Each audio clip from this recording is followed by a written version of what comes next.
बकरीद की तैयारियां मुकम्मल हो चुकी हैं। इस बार कोविड की वजह से बहुत सारे ऐलानात किए गए हैं, एहतियात बरतने को कहा गया है। सिलसिले में बात करने के लिए इस वक्त हमारे साथ मौजूद हैं बेंगलुरु के पुलिस कमिश्नर कमल पंत साहब। कमल पंत साहब, बकरीद की तैयारियां चूंकि बहुत करीब है बकरीद, किस तरह से इंस्ट्रक्शंस हैं आपकी तरफ से? मैं ईद की मुबारकबाद देते हुए एक बात ये साफ़ करना चाहता हूँ कि सरकार की तरफ से कोविड-19 का जो अभी प्रोटोकॉल चल रहा है, अभी आज के जो जारी में है, उसके हिसाब से और जो अमीर शरीयत की तरफ से भी जो बयान आया है और जो उनकी तरफ से ऐलान आया है, उसमें कोई भी बकरीद के दिन पे किसी तरह की पब्लिक नमाज नहीं उसकी इजाज़त है। सर, ईदगाह में भी हो चाहे बाहर रोड पे या किसी जगह पब्लिक प्लेस में नहीं है। जितना भी मस्जिद के अंदर जिस कोविड प्रोटोकॉल के अंदर उसको करने की गुंजाइश है, उसी हिसाब से नमाज करने की उसमें इजाज़त है। तो इसलिए मैं सबसे ये गुजारिश करूँगा कि वो ईद को कोविड प्रोटोकॉल 19 को ध्यान में अपने जहन में रखते हुए ही उसको वो फॉलो करें, उस हिसाब से उसका उस दिन नमाज अदा करें। सर, ये जो कुर्बानी का जो मसला है सर, उसमें क्या रिस्ट्रिक्शंस हैं, किस तरह से रहेंगे? ये बहुत साफ़ तरह से मैं ये कहना चाहूँगा, जो नया जो गवर्नमेंट का ऑर्डर आया है, उस नए ऐलान के हिसाब से, नए ऑर्डर के हिसाब से ही कुर्बानी को और उसमें ज़िबह का जो है, उसी हिसाब से छोटे जानवर का जो परमिटेड कैटेगरी है, उस परमिटेड कैटेगरी से ही किया जाए।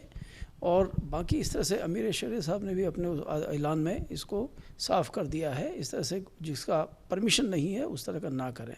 ऐसे करने में उनको जो करेंगे उनको इस बात को समझना पड़ेगा कि इसका अलग तरह के दिक्कतें भी आएंगी इसमें, और कानूनी तरह से भी इसमें कार्रवाई होने का स्कोप रहता है। तो इसलिए अच्छे तरीके से खुशी के माहौल में जो कोविड-19 को मानते हुए अपने अपने जगह में ही उसको अपने जगह में ही ईद को मनाएं और नमाज अपने घरों पे अदा करें, और उसके बाद में किसी तरह से भी कोई भी पब्लिक में किसी तरह का प्रॉब्लम न हुए बिना आराम से इसको सेलिब्रेट किया जाए। सर, एक मसला ये आ रहा है कि जानवरों को जो एक जगह से दूसरी जगह ले जा रहे हैं, उसमें पुलिस कार्रवाई कर रही है। वो अपनी जगह ठीक है, कानूनी तौर पर कार्रवाई कर रही है, लेकिन कुछ गांव रक्षक हैं जो इसमें हरास करने की, उन लोगों से लूट मार करने की कोशिश कर रहे हैं। इन लोगों पर भी शिकंजा कसना ज़रूरी है।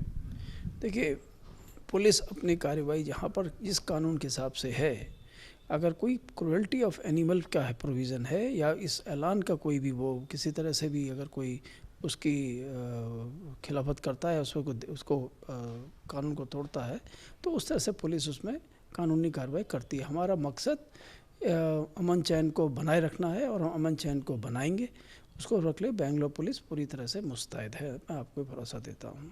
Thank you. सर, जो बीच में लोग कर रहे हैं, बहुत सारे जो गुंडे होते हैं, ऐसे लोग भी इसमें जो है फ़ायदा उठाने की कोशिश कर रहे हैं, लोगों को रास्ते में लूटने की कोशिश कर रहे हैं। ऐसे लोगों पर भी जो है नज़र रखना बहुत ज़रूरी है। नहीं, हम लोग बिल्कुल मुस्तैद हैं इस बारे में, और जो भी कहीं पर हो हम एकदम इसमें कार्यवाही कर रहे हैं। और उसके बाद अगर कोई इस तरह से कोई वारदात होती भी है तो मैं उसके लिए उसी टाइम पे उसको इमीडिएटली अरेस्ट करके केस भी करने की हम पूरी करते हैं, और हम कर पा रहे हैं, उसमें कामयाब भी हो रहे हैं।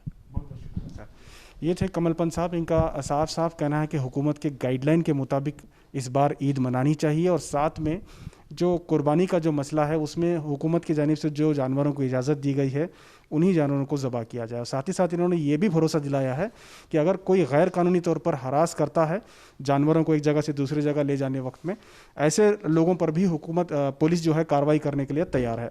कैमरा पर्सन समीर के साथ शाहिद काजी, बेंगलुरु।